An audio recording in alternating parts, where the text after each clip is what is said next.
Bueno, buen día. Buen día. Hola, buen día, Horacio. ¿Cómo le va?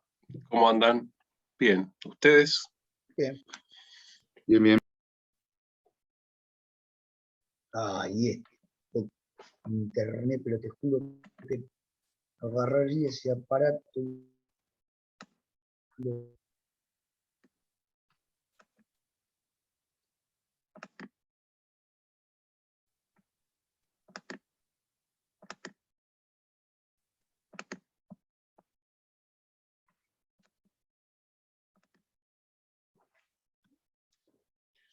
Bueno, ahí en el chat les pegué el enlace de YouTube de la cuenta. Hubo problemas para habilitarla, no se sabía dónde estaba el error, pero bueno, ya está habilitada.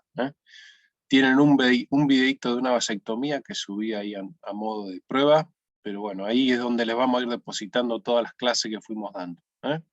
Suscríbanse a la página, así supongo que les avisa cuando recibimos algo, ¿no?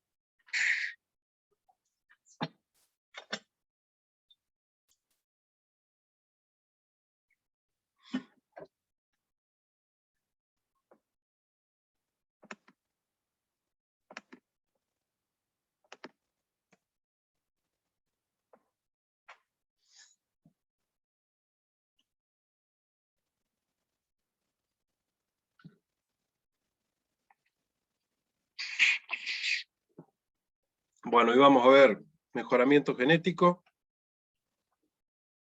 y vamos a dar también instalaciones. Calculo que como instalación en una clase relativamente corta y se entiende fácil, nos da como para dar las dos cosas en el día. ¿Se escucha bien? Sí, sí.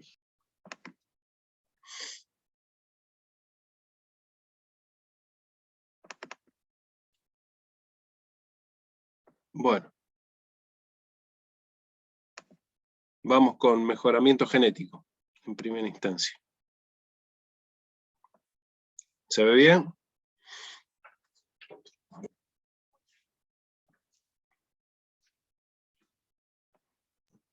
Sí, sí.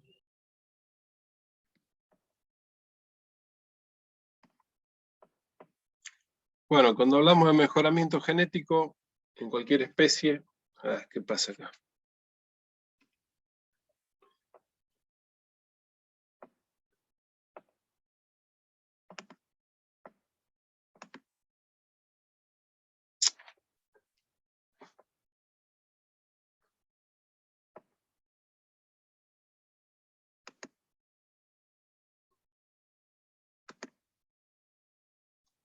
Bueno, ahí estamos. Cuando hablamos de mejoramiento genético en cualquier especie, tenemos dos posibilidades, ¿cierto? O incluso la combinación de las dos posibilidades. O la selección o el cruzamiento. Los procesos de selección son lentos, digamos, pero acumulativos. Es difícil también volverlos atrás, ¿sí? Y el cruzamiento es una respuesta, digamos, rápida, pero no acumulativa en el tiempo. Entonces, bueno, según los objetivos de selección, sea por el tipo de producción, lanero, doble propósito o carnicero, vamos a elegir en general por uno o por otro. Y después vamos a ver que podemos hacer algunas combinaciones en majadas con alimentos, perdón, con animales de refugio. Bueno, vamos a arrancar con selección en lana. En producción lanera se hace en general selección, no se hace cruzamiento para mejorar calidad de lana. Ahora, después a lo último de esta parte, le voy a mostrar un ejemplo que realmente no funciona el cruzamiento para hacer selección en lana, ¿cierto? A no ser que se elija un cruzamiento de tipo absorbente. Pero bueno, ¿cómo se hace? Hay programas de mejora genética, ¿sí? El ejemplo en la Argentina es el programa Provino, clásico y avanzado. Son dos tipos de programas. Se distinguen entre los dos porque el avanzado, digamos, genera o toma más datos de la genealogía de los animales. ¿Y cómo se lleva a cabo el programa? Bueno, acá en la Argentina eso lo lleva a cabo un consorcio, una asociación, de lo que fue la parte de INTA con la misma asociación de creadores de merino. Entonces, bueno, el organismo estatal o gubernamental o la ONG, llámese, lo que hace es darle seriedad al asunto, y es la que maneja la elaboración de índices y la recopilación de datos. Los cabañeros, por su parte, se comprometen, digamos, a presentar datos fehacientes de los individuos que inscriben a las pruebas de progenie, por ejemplo. Por supuesto que el cabañero tiene que pagar el servicio, y en general se hace con una tasa por cabeza o por animal incorporado a las pruebas. Bueno, entonces, en general se hace con machos, ¿sí? Y todos los años los animales inscriben cierta cantidad de borregos de la nueva camada de machos que van teniendo para hacer selección. Bueno, la muestra en general se toma en la esquila. ¿Y a qué corresponde? Bueno, a 200 gramos de lana de costilla. Eso se envía junto con el peso del animal, que se toma también en la esquila, en su primera esquila, y en el laboratorio se hacen las mediciones objetivas, que son finura, rendimiento, largo de mecha y color. Todos estos datos de estas variables se vuelcan en un índice, el famoso índice de selección. Y el resultado se le entrega al cabañero como una lista que le provee un ranking de todos sus animales. Eso sería una selección a la larga intrapredio. No compara animales entre cabañas, pero el cabañero obtiene un listado de sus animales, cuál fue el mejor calificado y cuál fue el peor calificado. Y en base a eso decide. Bueno, ¿y cuándo se selecciona? Bueno, supónganse que ustedes caen a trabajar a un campo que nunca seleccionó, que compró carneros aleatoriamente en diversas cabañas, con o sin respaldo genético del programa Provino, cada carnero. Entonces, bueno, cuando hacen una gran selección sobre todos los animales del campo, se dice que es una selección masal, sobre la masa de animales, ¿sí? Y todas las categorías, sobre todo hembra, borrega y carnero, ¿no? Y la progresiva anual es aquella que se hace todos los años con lo nuevo, con lo que se incorpora, sea borrego, sea borrega, una vez que se tiene clasificado las majadas o las majadas de reproductores generales, ¿sí? Bueno, más o menos cuando vimos efectos de lana o enfermedades, incluso con lo que vieron con Hernán, lo que se hace rápidamente en el campo, sea en la revisación preservicio o sea en la clasificación de urea señalada, es una selección funcional. Se descartan los animales con problemas de plomo, con enfermedades, con cuartos perdidos, con defectos laneros groseros del vellón. Entonces eso en general lo hacen los veterinarios o los mismos productores, digamos, son técnicas que encuentran grandes defectos y se hacen, por supuesto, a ojo desnudo. Se hacen en la manga, inspeccionando los vellones, los animales, y no necesitan, digamos, medición objetiva. Esto en general hay que hacerlo todos los años, les repito, en la revisación preservicio y a la señalada cuando se inspeccionaban las ubres y el estado de las madres. Entonces, bueno, eso se va a estar produciendo en una selección barata, irrepetible. Pero bueno, las cabañas, en general, suscriben además de todo eso, incorporarse a un programa genético como por ejemplo Provino. El Provino lo usan exclusivamente en las razas Merino y Corre en la Argentina. Aunque cueste creerlo, todas las otras razas de Argentina no tienen un programa de mejoramiento genético masal de todas las cabañas. O sea, estamos, entre comillas, atrasadísimos. Una cabaña por cuenta propia sí puede, por ejemplo, contratar, qué sé yo, un técnico para que le mida área de ojo de bife y le haga un programita de selección para que el cabañero seleccione entre eso. Por ejemplo, hablando de cabaña de carne. Pero realmente no hay un programa dentro de esa raza que compare individuos entre las diversas cabañas y que realmente sirva como para ser una sana competencia a estimular al cabañero a producir mejor que sus colegas cabañeros. Eso es la sana competencia que falta. Bueno, y en otros países hay ejemplos también de mejoramiento genético. Por ejemplo, en En Merino, lo que hacen los uruguayos, tienen una central de progenie. Entonces, ¿qué es una central de progenie? Bueno, es un establecimiento agropecuario al cual, digamos, el cabañero remite sus animales a prueba. También se hace con los toros, en diversas razas. Entonces, ¿para qué todos los animales están en un establecimiento agropecuario? Bueno, precisamente para estar sometidos al mismo manejo, nutricional, ambiental, sanitario. Eso hace que se minimice el efecto ambiental, digamos, entre cabañas o entre sitios de producción, cuando se evalúan estos animales. Bueno, y también se hacen convenios. Por ejemplo, ahí está el INIA, que es como si fuera el homólogo del INTA uruguayo, y la Asociación de Criadores de Merino Uruguay. Entonces, el manejo es siempre conjunto y repetimos, lo que favorece o la ventaja de una central de progenie es que se minimizan las variables ambientales sobre los animales. Bueno, y estamos hablando de selección. En genética lo han visto, a esto, cómo es la pirámide de la selección genética. Y en ovinos coincide, es totalmente ajustado, al tipo de animal. Tenemos un núcleo genético en la pirámide superior, que va los animales puro de pedigrí. Después lo que ustedes estudiaron como un estrato multiplicador, sería el puro controlado, o puro por cruza, a veces se le llama. Y por debajo, la generalidad de los productores comerciales, que se dice que son majadas de tipo general. Como para que se den una idea de Profe, cuántos... Sí. ¿cómo se llama la parte media de la pirámide? Perdón. Ustedes en genética se los presentaron como estrato multiplicador, pero estos son animales puros por cruza o puros controlados. ¿Sí? Y en producción Sí, porcina, para hacerle la homología con los cerdos, estos que están acá arriba serían los abuelos, ¿sí?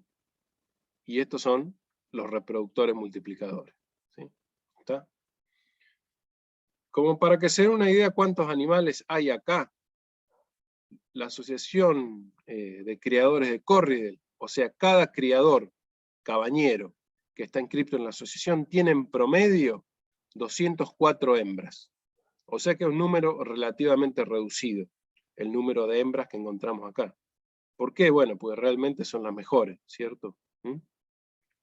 El núcleo intercambia reproductores, o sea, esta parte, el puro de pedigree o núcleo, intercambia reproductores, semen o embriones con otros núcleos, precisamente para mejorar y para no caer en la endogamia. ¿Sí? Bueno, en este núcleo, por supuesto, hay machos y hay hembras. Lo que nace de acá, como macho, pasa a ser el animal que da servicio o dona semen para mejorar o para cruzar esto, el estrato, digamos, multiplicador. ¿Sí? Y de acá, en general, son los machos que va el productor, general o comercial, a comprar a la cabaña. ¿Sí? En general se abastece de machos producidos de este estrato.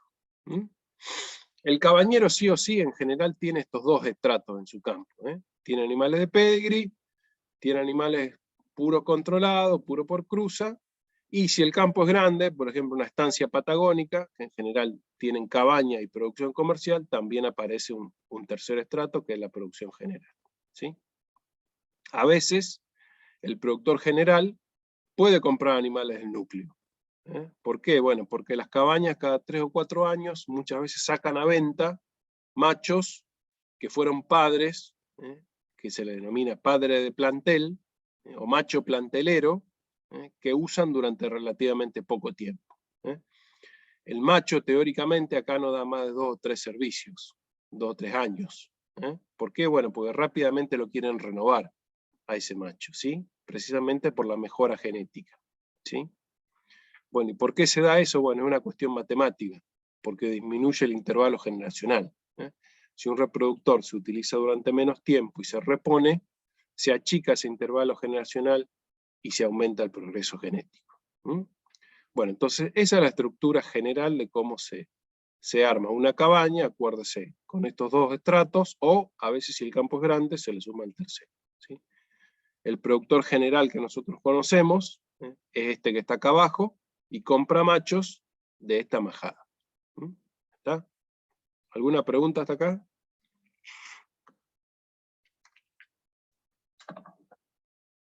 Bueno, seguimos.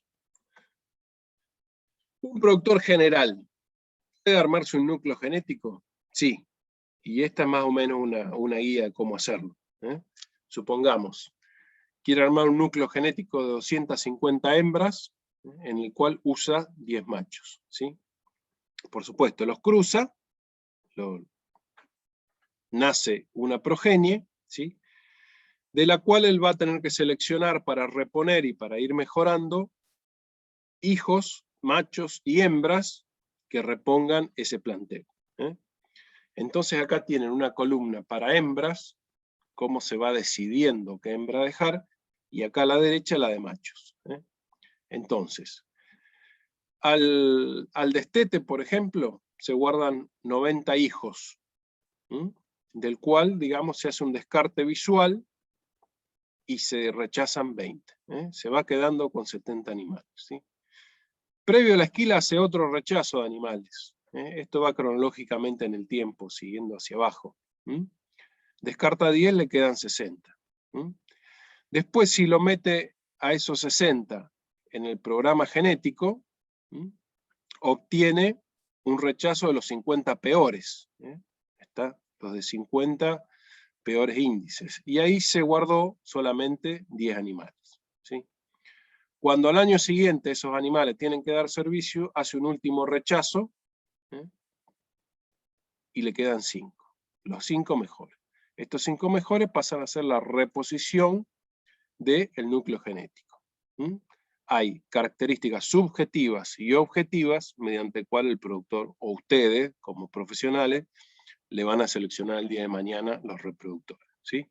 Fíjense que acá repone 5 sobre 10. O sea que es una alta tasa de presión de selección, ¿sí? ¿Está? Es del 50%. O sea que acá el macho no estaría en realidad más de 2 temporadas dando servicio. Es lo que le decía antes. Es la forma de achicar el intervalo generacional. Y en la hembra, que es esta columna, la presión de selección es menor. Fíjense que arranca con 90 corderas, o sea, la misma cantidad de machos, acá arrancó con 90 corderos, pero descarta prácticamente 35 en todo ese año y medio de selección. ¿Está? Entonces, estas 55 son el reemplazo de un total de 250 madres, que daría más o menos un 20% de rechazo, o de selección anual. ¿Está? ¿Se entiende? Bueno, a la hora de armar el plantel, ¿cierto? Donde se hace hincapié en las hembras, es en esto, en la primera selección masal. ¿Cuánto se deja del total de, o cuáles son las mejores hembras que el productor tiene? ¿Está? Y esto que incorpora 5 borregos y 55 borregas todos los años, es lo que sería la selección progresiva anual. Bueno, como estábamos en lana, y hablamos de selección, acuérdense que conviene hacer selección en cualquier población animal, siempre que la heredabilidad sea alta o media. Y acá tenemos la heredabilidad para los diversos características laneras, ¿sí? Y acá abajo del cuadro, algunos que son de índole reproductiva. Acuérdense que los caracteres de índole reproductiva tienen muy baja heredabilidad. Fíjense ahí. Número de corderos paridos en la vida útil, un 6%. Número de corderos destetados en la vida útil, un 4%. Y vayan a lo de arriba. Peso del vellón sucio en borrego, un 40%. Está ahí al límite entre la heredabilidad media y alta. Acuérdense más o menos, de un 0 a un 20 es bajo, de un 20 a un 40 es medio, y más de un 40 al 60 es un alto. Peso del vellón limpio, como está altamente correlacionado al peso de vellón sucio, casi el mismo resultado, Diámetro de la fibra, fíjense, un 50% de variabilidad, rinde el lavado igual, y largo de mecha un 40%. Entonces, bueno, esta es la causa por la que conviene, digamos, hacer selección en lana. Bueno, todo eso que yo les dije de la central de progenie y los resultados de cada individuo que se mete a testear en esa central de progenie se publica. Todos los años el INTA con la asociación correspondiente, sea Cordel o sea Merino, largan los resultados, tienen que ser públicos. Precisamente para que el cabañero lo sepa y para que los interesados en comprar reproductores en cierta cabaña los tengan. ¿Sí? Bueno, y acá nos vamos a Uruguay. Esto es sacado del catálogo de la raza ideal. Acuérdense que ideal es doble propósito. Entonces, bueno, acá les presenta características que son las que se miden en cada individuo, o las variables de lana y de carne.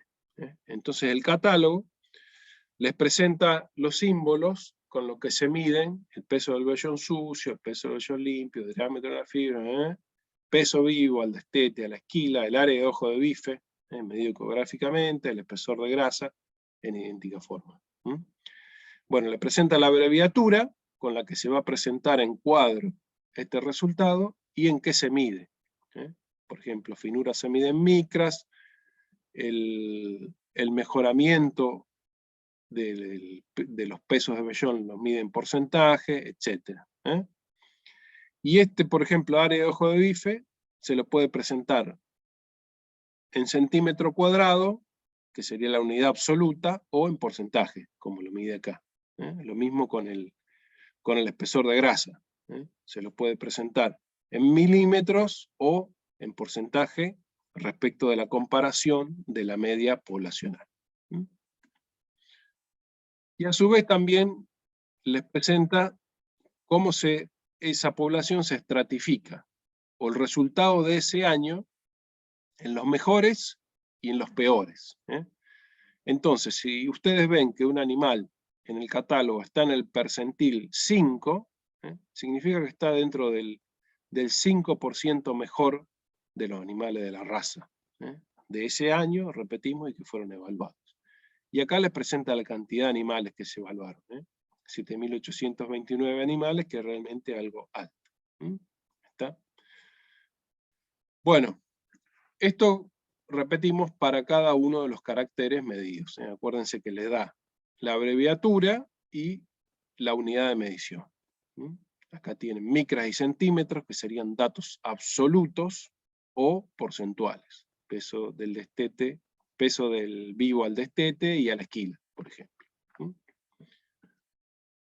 Bueno, y algo que también se tiene que tener en cuenta cuando se revisan estos animales, sea de ovinos o incluso en los catálogos de toros, es conocer los datos esos que se presentan de cada animal, qué exactitud, confiabilidad o precisión tiene. Esos se usan como sinónimos. ¿Y eso de qué depende? Bueno, de la cantidad de hijos que un padre tiene en una prueba genética. Por supuesto, cuanto más mediciones se hacen, más certero o más preciso es ese resultado de prueba. Entonces, eso hace que el grado de confiabilidad varíe. Por eso acá, los de la asociación lo que hacen, dice, poner, bueno, los carneros que presentaron exactitudes menor al 70%, directamente no entran en el catálogo. Probablemente el otro año, si se meten hijos de ese carnero y supere la cantidad de hijos que acá están en la tabla, ahí recién el animal pueda aparecer en ese catálogo. ¿Está? Bueno, y ahora sí, ya se meten en el análisis de cada individuo, y fíjense que acá les presenta los datos del propietario o del cabañero, ¿sí? La caravana o el RP del animal, y acá les da el valor de la variable y su exactitud correspondiente. Entonces el peso del vellón sucio con su exactitud. Vamos al primer carnero. El animal número 887.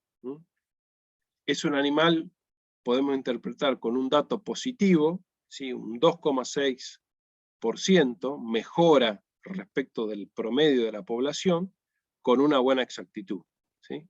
Lo mismo pasa en peso de evolución limpio.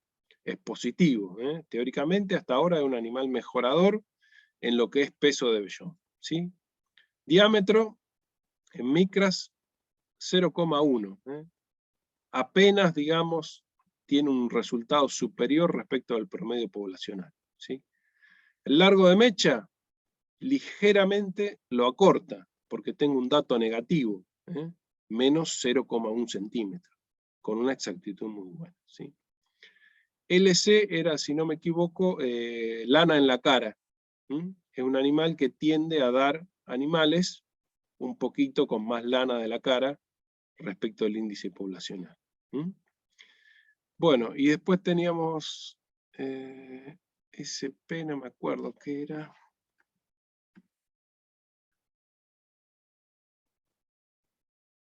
Score de pigmentación.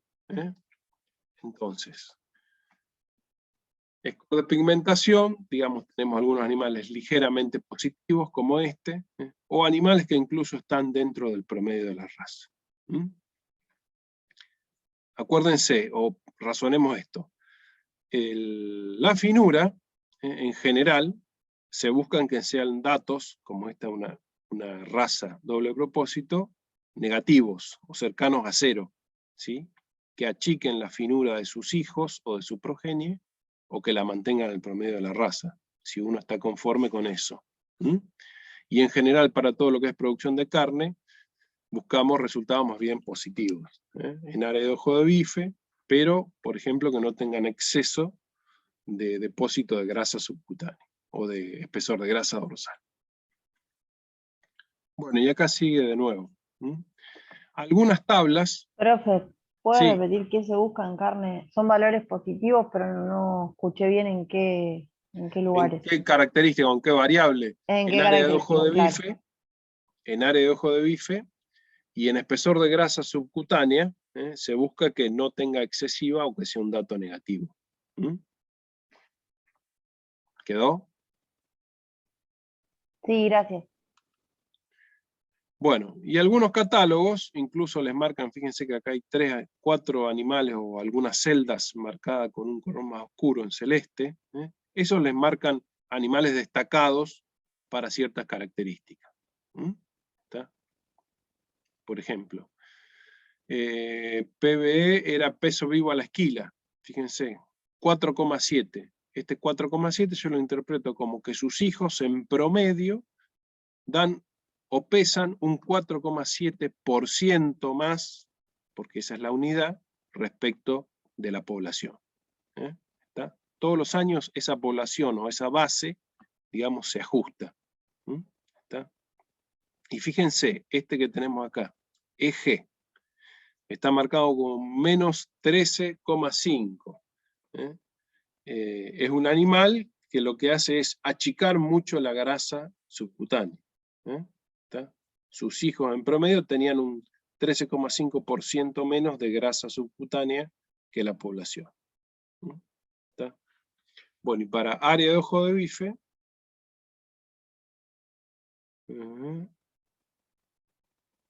no, esto no, perdón. Bueno, y acá tenemos los resultados de Merino. Merino en Uruguay. También les presenta los percentiles, de manera que uno, a cada individuo, como vimos de la tabla, aunque era de otra raza, lo pueda localizar en un percentil. En qué rango está dentro de los mejores. ¿Sí? Y acá aparecen índices. Acuérdense que en genética ustedes estudiaron selección por índices, que a la larga son combinaciones de variables que dan un resultado final. Entonces, el 100 tiene que ser el promedio poblacional, los datos que están por encima del 100 son, digamos, positivos, mejoradores, y los que están por debajo del 100 son animales con promedios inferiores a la raza. Entonces, muchas variables intervienen para conformar un resultado final en el cual uno rápidamente se puede fijar si ese animal es confiable o no en cuanto a su descendencia. Bueno, y algunos catálogos también le traen resúmenes. Por ejemplo, fíjense el cuadro de arriba, le dice los 10 mejores carneros para diámetro de fibra. Vamos acá a lo que es finura, y fíjense que son todos datos negativos. Esto está medido directamente en micras, son valores absolutos, no porcentuales. Entonces todos estos carneros, acá la asociación lo que hace es seleccionar los 10 mejores dentro de la lista, se los publican como un resumen, que son los carneros, entre comillas, afinadores, que se le dice, que afinan la mecha, la finura, perdón. Y los 10 mejores carneros que producen mayor peso corporal, fíjense, son todos datos positivos. Si yo lo que estoy buscando es agrandar un poco el tamaño en mi majada, o en la majada del productor al que asesoro, voy a buscar dentro de esta línea. ¿Está?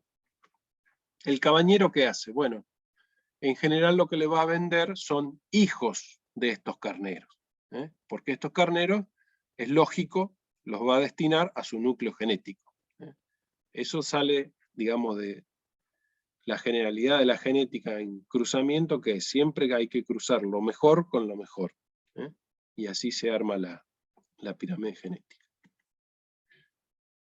Bueno, y acá lo tengo para Corriedel.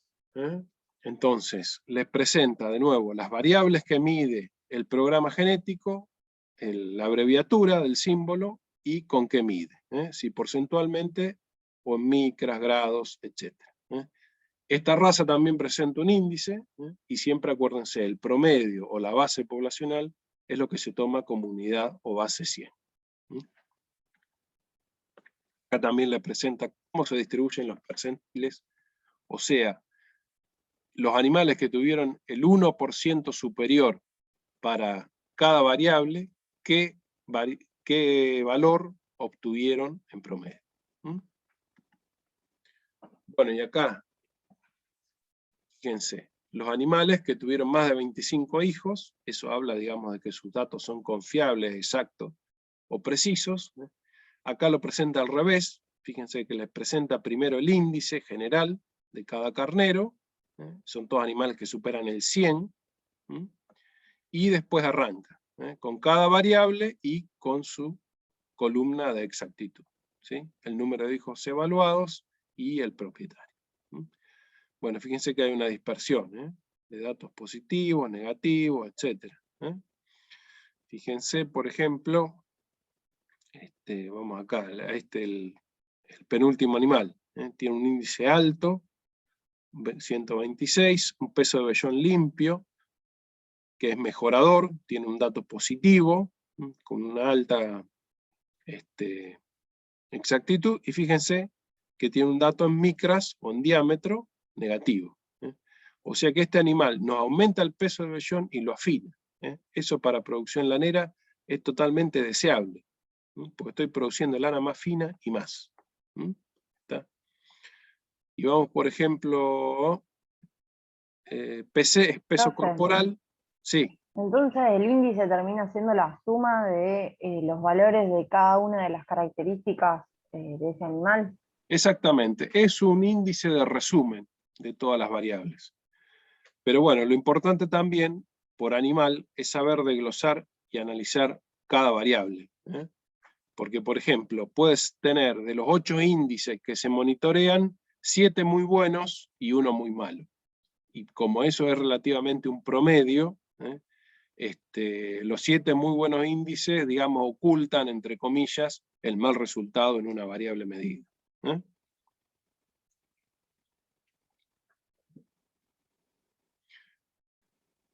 Bueno, y acá también les presenta el 10% superior, o lo que se le dice, entre comillas, el top 10%, para lo que es peso de vellón limpio. Entonces, todos los animales que entraron de ese 10% se los resume en un cuadro. Y acá le pone el peso del vellón sucio, en cuánto lo aumentó, todos datos positivos, su exactitud, el número de hijos medidos, bueno, y los lugares o la cantidad de sitios a donde se midieron los hijos. Bueno, y peso corporal, Si estoy, por ejemplo, esto creo que es Corriedale, sí. Si estoy con peso corporal y quiero también aumentar el tamaño del vientre o aumentar la producción de carne, es una variable que puedo ver o monitorear de comprar animales mejoradores en este rasgo. Bueno, y la asociación además lo que hace es ir calculando todos los años la tendencia genética de la raza. Y acá fíjense que tienen un cuadrito, el de arriba, habla de lo que es peso de vellón limpio, en kilos, a lo largo de los años. En fin, del 2009 al 2002 son 7 años. Y acá va la tendencia genética. Es una tendencia genética positiva que en 7 años progresó 100 gramos. Entonces, si se comparan esas bases 100 o esos promedios raciales año a año, vemos que en 7 años el peso del vellón limpio de la población se incrementó en 100 gramos. Eso es lo que decíamos antes. El progreso genético es lento, pero acumulativo. ¿Y qué pasó con la finura de esa lana? Fíjense que tiene un dato negativo.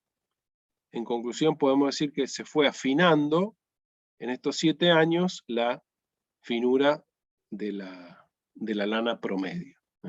¿Cuánto se afinó? Bueno, más o menos, si lo proyecto, cae por acá. 0,7, 0,8 micras en estos 7 años. Bueno, y esto, a ver de qué raza era.